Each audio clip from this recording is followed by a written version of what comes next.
Lepo pozdravljeni v drugem pogovoru založbe CF, kjer bomo v bistvu naslovili dve knjigi. Ta prva je Dvojna država od Ernesta Frankla, potem bomo pa skušali v bistvu vsebino te knjige navezati na drugo, ki je bila izdana nekoliko prej v okviru iste zbirke, in sicer Govorice Tretjega rajha, Lingua Tertii Imperii, avtorja Viktorja Klempererja. Govorila bova o obeh knjigah Vlasta Jalušić in Svit Komel. Mogoče bi pa čisto začela z obrazložitvijo tega naslovnega pojma dvojne države, pa nekako kontekst nastanka tega dela, da poslušalstvo dobi nek osnovni vtis. Dvojna država je dejansko ena prvih knjig, če ne celo prva knjiga, jaz mislim, da ki se loti analize nastanka nacionalsocializma. In sicer je izšla v Združenih državah Amerike, takoj na začetku 40. let. Napisal pa jo je Ernst Frankl, ki je bil nemški judovski emigrant in ki je po svojem poklicu pravnik, ki je deloval v Nemčiji preden je emigriral oziroma zbežal iz nje pred pregonom nacionalsocializma, dejansko kot pravnik, ki se je ukvarjal predvsem z delovnim pravom oziroma z vprašanjem kolektivnih pogodb. To je bila veja prava, ki je bila takrat šele v nastajanju, in je imel svojo odvetniško pisarno, delal je za IGM Metall, za sindikat. Njemu pa se je pridružil tudi njegov študijski kolega Franz Neumann. In dejansko gre za avtorja Frankla in tudi Neumanna dveh del, ki sta poskušali analizirati nastanek nacionalsocializma, pri čemer je neko temeljno vprašanje, ki so si ga seveda tudi drugi avtorji postavljali, ki so šli v te analize, kako je mogoče, da se je takšna vladavina vzpostavila, kaj so tisti mehanizmi, ki so pripeljali do tega, ali je zdaj tukaj šlo, in tudi kaj je v nekem sociološko-ekonomskem ozadju tovrstne vladavine. In tudi nekaj, kar je vprašanje, ki se dejansko postavlja tudi danes, kakšna forma vladavine je pravzaprav to, v kakšni relaciji je do nekih drugih form vladavine in tako naprej. In odgovorov je seveda bilo več. V 20. stoletju Frankl je dejansko prišel na dan z nekim konceptom, ki je zelo svojstven glede na ostale analize, in lahko bi rekli, da jih v veliki meri pojasnjuje ali pa tudi dopolnjuje. Če vzamemo od Hannah Arendt Izvore totalitarizma, če vzamemo Behemota Franza Neumanna denimo, in pa tudi Franklovo Dvojno državo, potem nekako skozi vse tri tekste, bi jaz rekla, lahko pridemo do enega izmed odgovorov na vprašanje, za kakšno vrsto vladavine dejansko gre. In svojstvenost Frankla je seveda v tem, zelo na kratko rečeno, da za razliko od Neumanna in Hannah Arendt, ki sta trdila, da je nacionalsocializem oziroma da je dejansko totalna vladavina tista, ki državo popolnoma izniči, pokazal na to, da se vzpostavita dve državi dejansko. In sicer skozi dva pravna sistema, pri katerih je eden v relaciji do drugega seveda izjemno problematičen, skratka nastaneta država ukrepov in normativna država, pri čemer začne dominirati država ukrepov kot tista država, v kateri se pravo pravzaprav dokončno izniči, in kjer začne prevladovati nasilje. Se na to razliko nekako že napotuje ta naslovni pojem Neumannove knjige. Behemot je pri Hobbesu, če se ne motim, prav tista mitološka pošast, ki reprezentira brezpravno stanje, torej vojno stanje, ne pa neke to civilno stanje suverenosti. Medtem ko je Frankl v bistvu vse do leta 1938 prakticiral kot odvetnik in zastopal ljudi pred sodišči, kljub temu, da je bil Jud. Nekako njegova metodologija se napaja ravno iz tega, da pristanemo na to, da je v nacionalsocializmu obstajal neke vrste red in je on nekako se spustil v študijo tega reda iz osebne perspektive, neposredne vpetosti vanjega, brez v bistvu nekih zelo zaostrenih političnih obsodb, ampak skozi neko zelo natančno in včasih tudi težko zabranje študijo posameznih teh judikatov. Da, tisto, kar je meni se zdi ključno, ne, je to, da pokaže, da neka forma države obstaja in da gre za specifično državo, v kateri se preko spodjedanja vladavine prava, ustave, zakonov, ki izhajajo iz samega ustavnega reda, preko dnevnih uredb, ki jih dejansko politika lansira, v tem primeru nacionalsocialistična delavska partija, ki pravzaprav prevzame oblast po letu 1933 v Nemčiji, dejansko postopno skozi uvajanje države ukrepov dejansko popolnoma spodjede pravno državo in jo izniči, ne? In kjer pravzaprav država ukrepov skoraj da nadomesti normativno državo, pri čemer pokaže pa Frankl dejansko to, da v enem segmentu normativna država ostane, ne?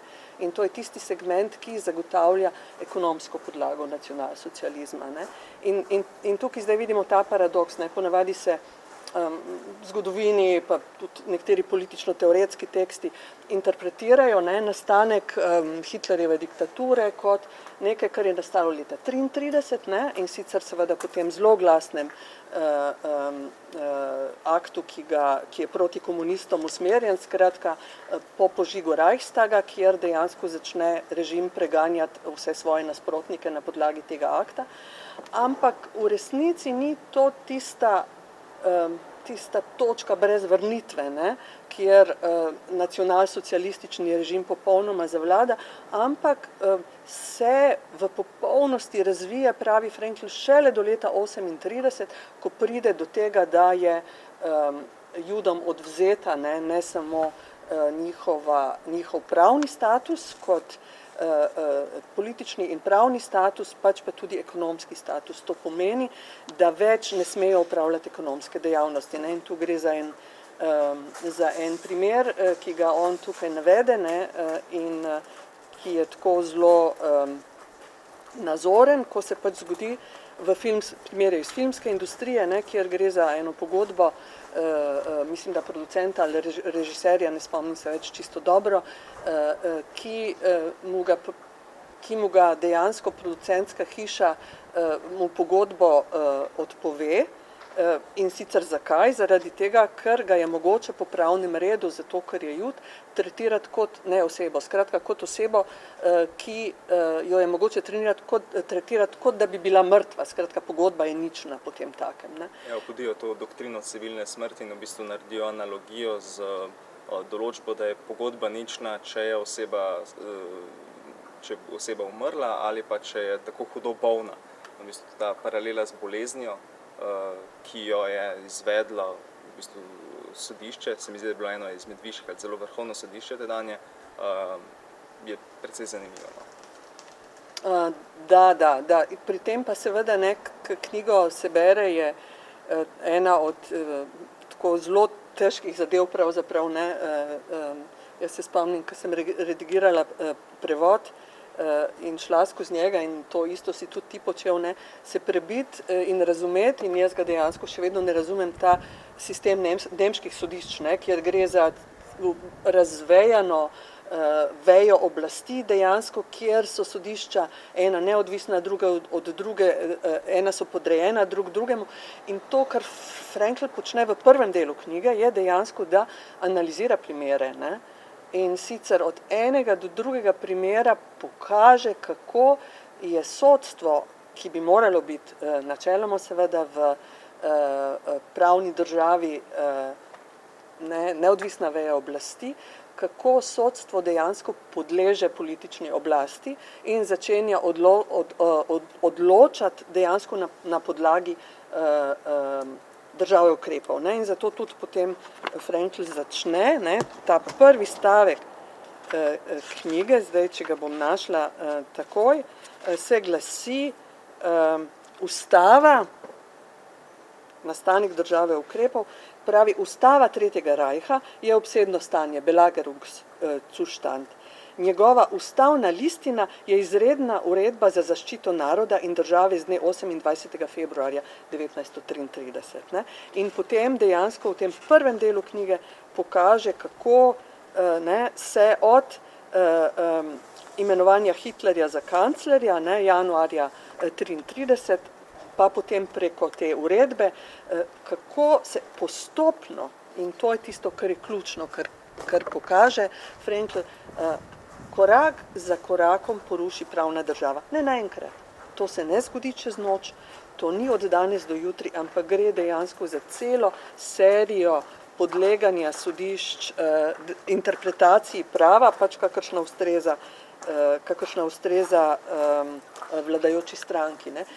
In tisto, kar mene pravzaprav vedno preseneti, je to, da ljudje danes pravzaprav mislijo, da je Hitler bil izvoljen na volitvah za kanclerja. Zadnjič sem nekje na neki javni debati sodelovala in kjer mi je vehementno nekdo, ki bi pravzaprav moral vedeti, kako je dejansko zgodovinsko zadeva potekala, zatrjeval, da ne, Hitler je pa bil izvoljen, ne, pa seveda to ne drži, ne. Hitler je pač bil zaradi specifike Weimarske ustave, kjer so vlade padale ena za drugo v tem času prednje Hitler bil imenovan za kanclerja, dejansko nastopil kot rešitev, ki je bil imenovan za kanclerja zaradi tega, ker bi naj pač bil sposoben to vlado konstituirati. Ne? In pač vlade so padale zato, ker takrat v Weimarski Nemčiji ni obstajal institut, za katerega se je Frankl tudi pozneje zavzemal in ki ga dosti evropskih držav pozna, ne, Nemčija, recimo tudi pri nas, to je sistem konstruktivne nezaupnice, kar pomeni, da ti ne moreš vlade vršiti, ne moreš in nezaupnice izglasovati, če že nimaš nekoga, ki bo prevzel kanclersko mesto. Ne. In to seveda onemogoči situacijo, v kateri bi se lahko vzpostavlja izredno stanje, skratka, kjer pride, recimo predsednik, v tem primeru je bilo v Nemčiji tako, da je lahko pač imenoval kanclerja po svoji volji. Ne. In v tem trenutku seveda so se vzpostavili pogoji za diktaturo oziroma za izredno stanje, ki je potem seveda se krepilo preko te države ukrepov. V zvezi s tem, kar si rekla, sta se meni zdeli zanimivi v bistvu dve stvari, ki se mi zdi, da delata to knjigo edinstvena. Prva je v bistvu povezana s tem delom, ki sem ga omenil, Viktorja Klempererja. Se mi zdi, da oba avtorja pokažeta to, kar si omenila, to vsakdanjost, napredovanje na dnevni ravni v bistvu nekega režima, ki nam ga običajni zgodovinski narativi prikazujejo kot neko absolutno zlo, katerega reprezentacija je taborišče. In nekdo, ki se preprosto rodi v časovni distanci do tega, se mu zdi nepredstavljivo, kako se je zgodil ta preklop, ta ideološki zasuk. Zdaj, pri Klempererju in zlasti pri Franklu, pa v bistvu nacizem dolgočasen. Se odvija skozi te sodbe, skozi v bistvu čist tipične pravne interpretacije. Nič demonskega ni na njem, da, nič demonskega. Neka banalnost zlasti tukaj pokaže, tudi v referenci na Hannah Arendt.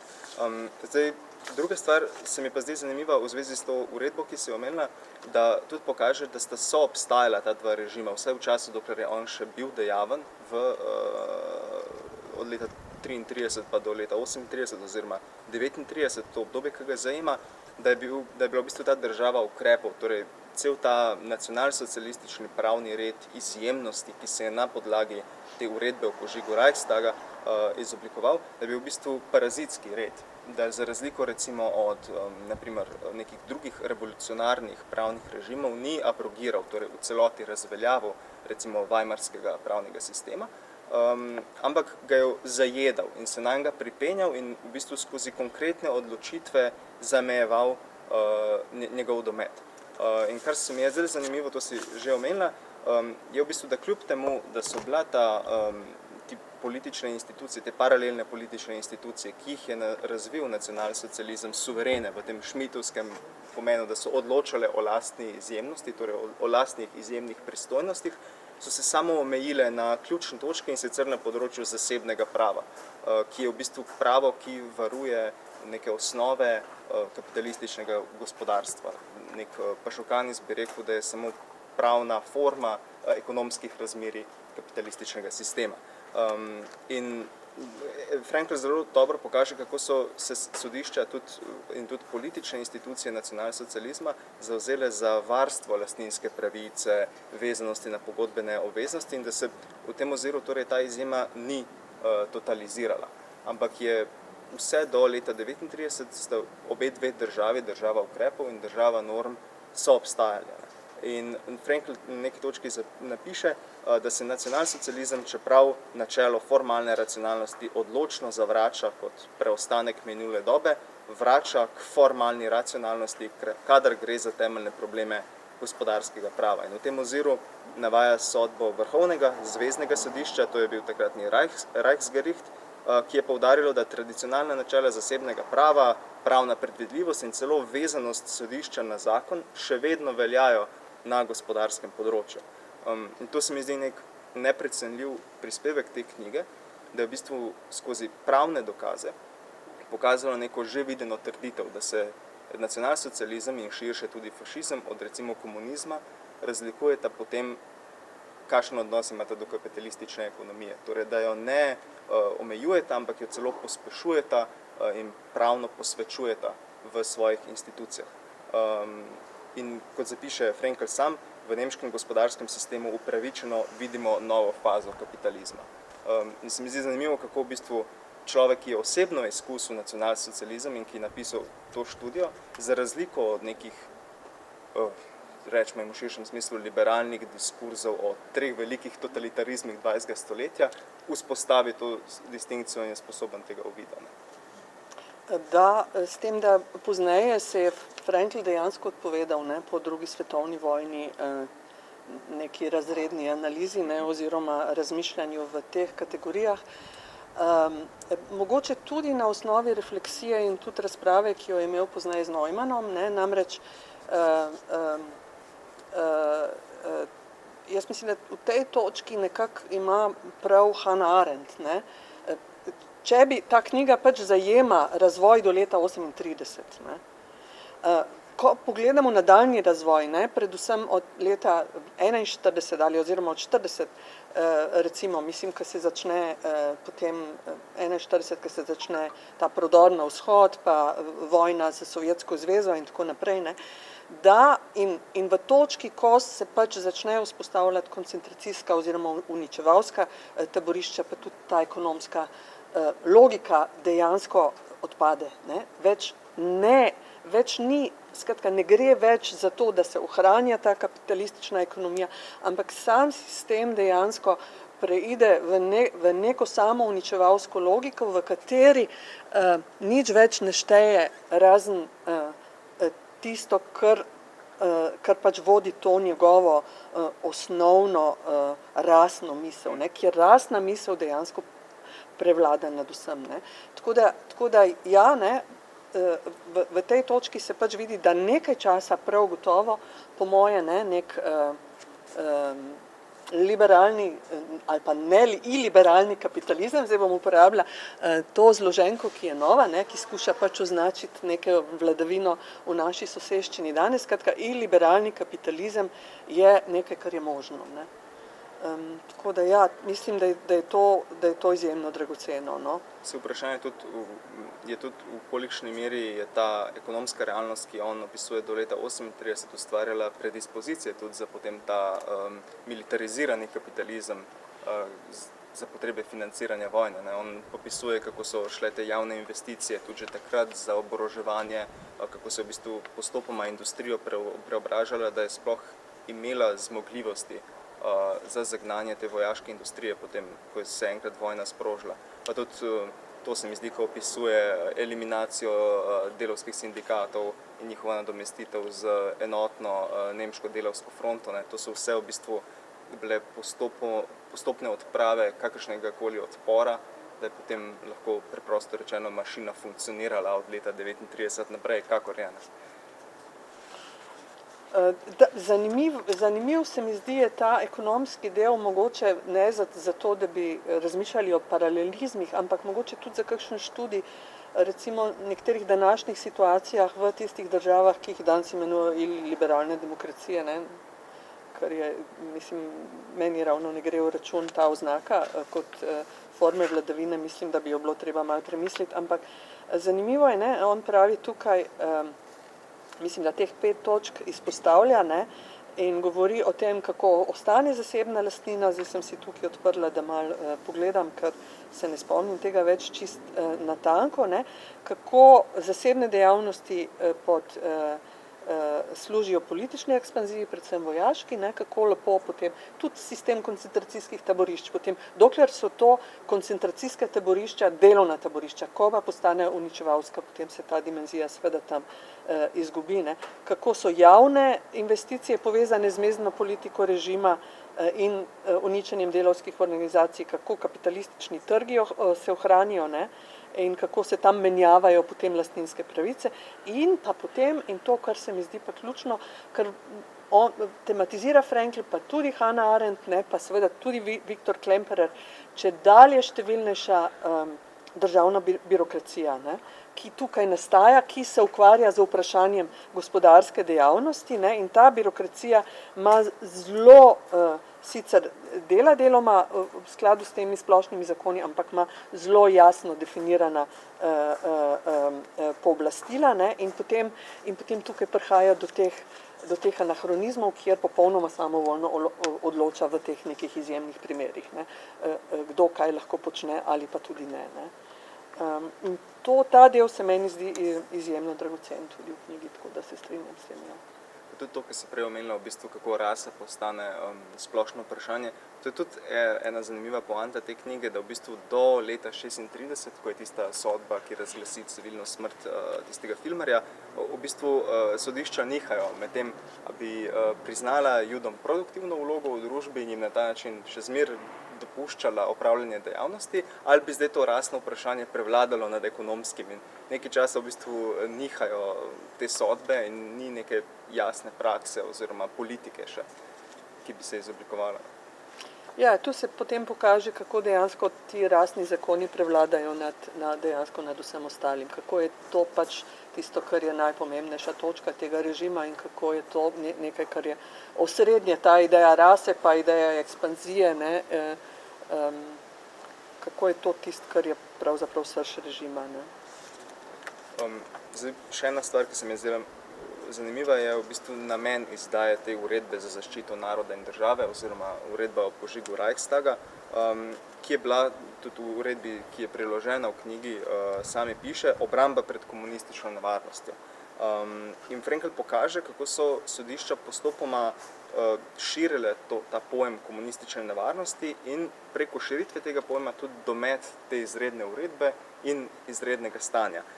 Skratka, vedno več pol družbenega življenja je bilo podvrženih sumnji, da lahko rojevajo neko destabilizacijo, na katero bi se lahko potem naselili ti komunisti. In Frankl potem omenja v zvezi s tem, da so sodišča razvila teorijo posredne komunistične nevarnosti, kamor so potem v širšem smislu uvrstila tudi recimo heretike, jude, prostitutke. Jehove priče. In na podlagi tega v bistvu otroke male.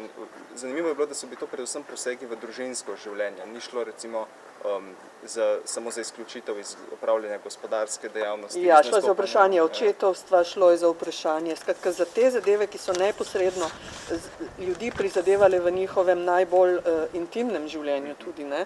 In to je tisto, kar je seveda najbolj katastrofalno, ne, ali kam se lahko gibljajo, ali bodo imeli potni list ali ne, ali bodo priznani kot očetje in tako naprej, ne. Zanimivo je to, ne, da se to seveda potem ta eluziv, ta enemy, ta izmuzljivi sovražnik, ne, v recimo pojavi McCarthyjevih časih v Združenih državah Amerike, na prav isti način zadeva funkcionira, ne. Ja, no, potem bi se pa v bistvu še obdregnil, kar je v bistvu tudi se mi zdi, da najbližje tvoji siceršnji ekspertizi, torej povezava z Schmidtom. Frankl se neprestano na njega sklicuje za pojmovanje suverenosti, za pojmovanje tega izjemnega stanja, čeprav uporablja ogromno enih izrazov, da označuje to izredno stanje, se zelo opre tudi na ta Ausnahmezustand, ki je tudi v Schmidtovi politični teologiji, ne vem, poslužuje se spisa o diktaturi, ampak v kakšni meri med avtorjema sploh obstaja povezava? Na prvi pogled je sicer očitna, ampak Schmidt je v bistvu razvil svoj koncept izjemnega stanja na zgodovinskih primerih, recimo izhajajoč iz francoske revolucije, medtem ko je v 30 letih se že malo umaknil iz neposredne diskusije. In pa ga je v bistvu Frankl sam prenesel v razumevanje nacionalsocializma. Mislim, v kakšni meri potem ta knjiga nekako nadgrajuje Schmidtov koncept, ali pa ga sploh šele neposredno povezuje z nacionalsocializmom? V bistvu je v enem delu, tem osrednjem delu, kjer govori o nacionalsocializmu in zavračanju dejansko teh nekih občih idej in naravnega prava in ki zadeva in vprašanje Schmittove kritike liberalizma. Tukaj dejansko se je Franklov spopad s Schmidtom, ki mu neposredno očita, da je bil pravni teoretik Tretjega rajha, in tudi se spusti v nekatere posameznosti Schmittove pravne in politične teorije, ker pri tem seveda pri Schmidtu gre za povezavo med pravno in politično teorijo in predvsem se loti, jaz bi rekla, dveh momentov. Schmidt je teoretik, politični in pravni teoretik, ki je imel izjemen vpliv tako v 20. stoletju, kot ga ima tudi še vedno v 21. Treba je reči, da dejansko njegova teorija suverenosti je še vedno tista, ki na nek način dominira, in danes Schmidt je avtor, ki vpliva tako na desnico kot tudi na levico. Da ne bi rekla, da je celo mogoče na levici danes še bolj pomemben kot avtor, recimo, iz katerega izhajajo teoretiki, kot je Agamben, pa recimo njegov koncept izrednega stanja in tako naprej. Tako da spopad s Schmidtom je izjemno dragocen v tej knjigi. Zakaj? Schmidt je bil seveda učitelj te cele generacije pravnikov in pa tudi političnih teoretikov. Recimo njegov vpliv po drugi svetovni vojni je bil še vedno izjemen.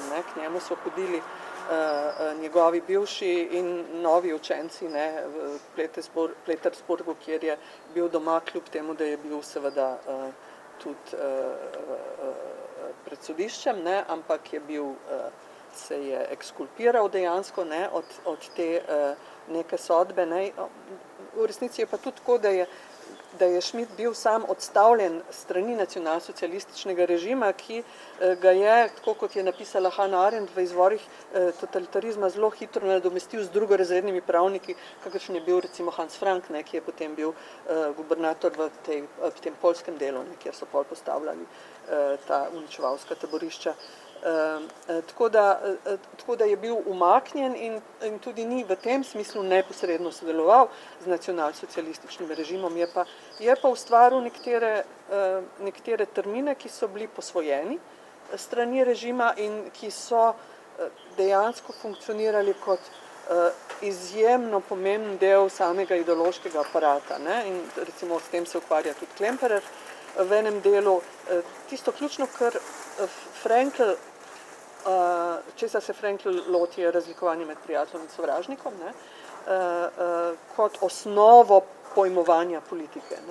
In skratka, s tem se ukvarja in pa tudi z Schmidtovo elaboracijo Hobbesa, predvsem, ker v njegovi knjigi o Hobbesovi znanosti o državi, Leviatan ali Hobbesova znanost o državi, v tej knjigi je pravzaprav Schmidt ustvaril nek teološki način razumevanja vzpostavitve moderne države, ki ga izrazito za neko misinterpretation, napačno, pa ni napačna interpretacija, ampak interpretacijo Hobbesa, ki pravzaprav ne drži v resnici, povezal z nacionalsocializmom tako, da je Hobbesa razumel kot teoretika krščanske države, ne, iz česar je lahko potem izpeljal svoj antisemitizem, ne, ki je bil seveda viden na več področjih, mislim,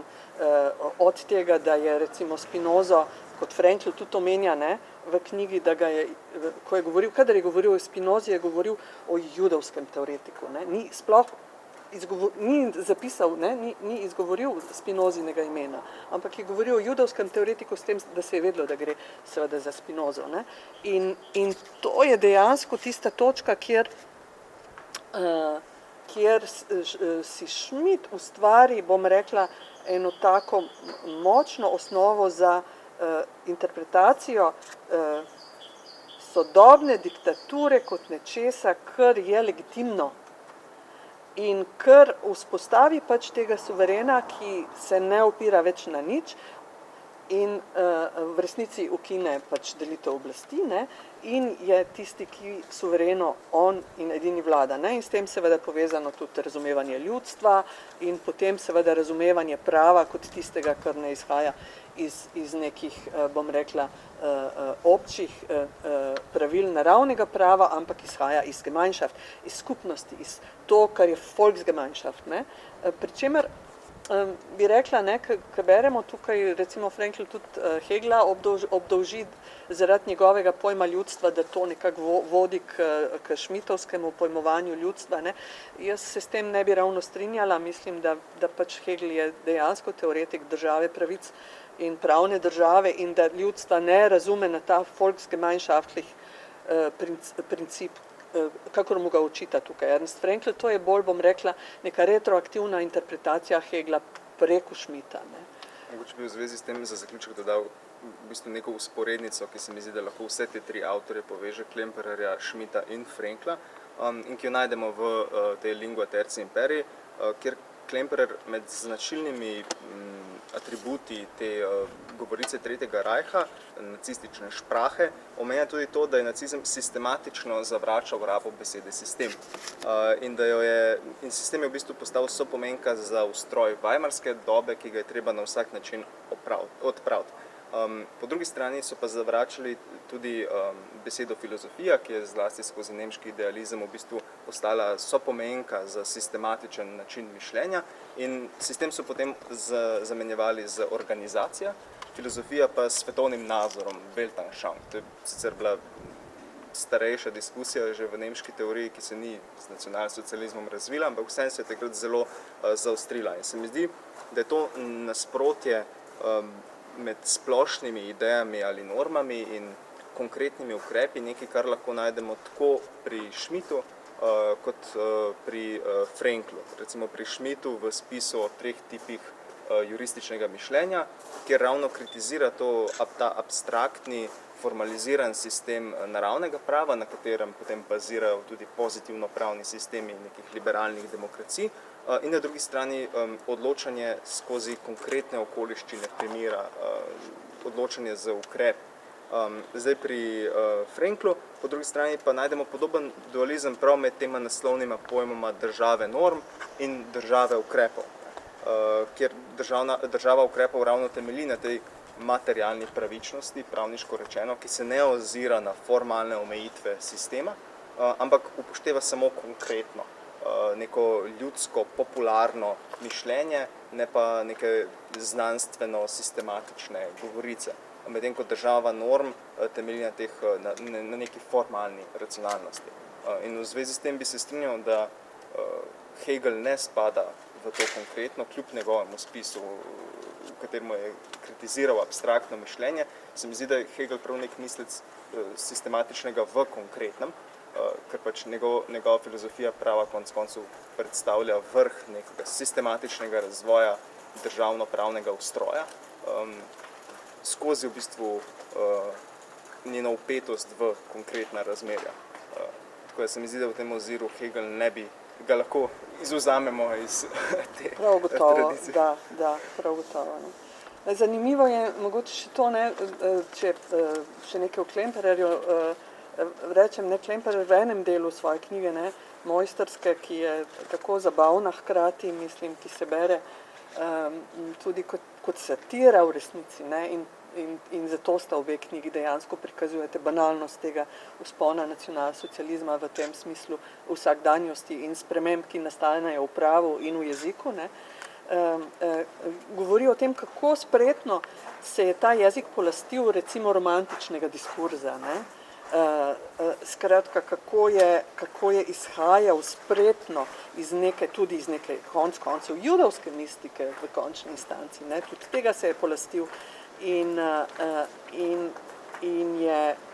je v resnici, ne, ustvaril prav nek slog, ki je bil v osnovi, bi rekla, s to romanticizacijo jezika samega, tudi antipraven, ne. Kako že reče Klemperer, govori o, prav eno besedo ima, on govori ne o tonu, v glasbenih teh, glasbenem žargonu mislim, da ne govori o tonu, a govori o barvi. Skratka, jezik dobi ta nek poseben, ne, register, v katerem se govori in tisto, kar je ključno je, da ko se vzpostavi ta jezik in tak način razumevanja prava, potem nastopi seveda tista težava, ko se sodi zločincem, ki so počeli te zločine, da v trenutku, ko se jim sodi, ni mogoče ugotoviti komandne odgovornosti. Ne? Mi vemo, da ni bilo mogoče dokazati, da je Hitler ukazal tako imenovano izničenje Judov, ne? Tako imenovano končno rešitev, ki je seveda eufemizem, ne? Kot vemo, ker pač je sam jezik vseboval kode in načine sporazumevanja, kjer ni bilo potrebno takšnih ukazov dati, kjer so se zadeve zgodile na drugačen način preprosto. Ne? In tudi tukaj vidimo potem, kako pride do te sprege, ne?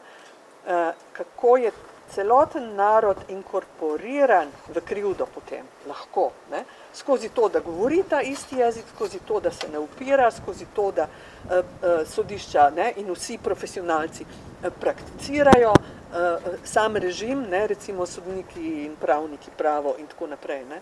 Tako da v tem smislu, ne, sta obe knjigi izjemno aktualni. Ne. Mogoče, če bi nekaj rekla še o aktualnosti tega, kaj zdaj danes recimo, kje bi lahko, v čem sta te dve knjigi tako aktualni, tudi za današnji čas. Ne?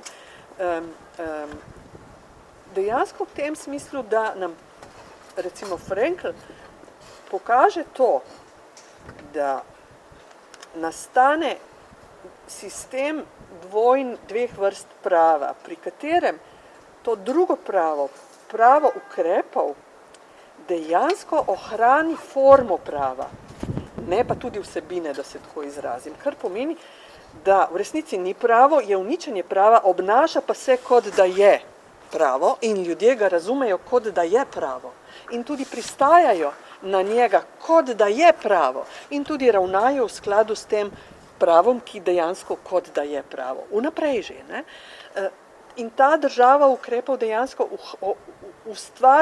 ustvari ta prostor, kjer ravnanje političnih organov, strank, posameznikov in tako naprej, vseh, ki so vpeti v nek politični prostor, v neko strukturo države, privzame način delovanja po principu teh nekih uredb in tako naprej. Ne.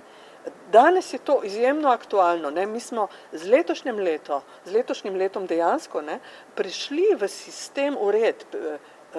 Mi danes, ko gremo pogledati, kaj smemo in kaj ne smemo, smo popolnoma zmedeni. Mi ne vemo, kdo lahko prečka mejo, kdaj lahko prečka mejo, kako se moramo danes obnašati, kako se bomo jutri obnašali.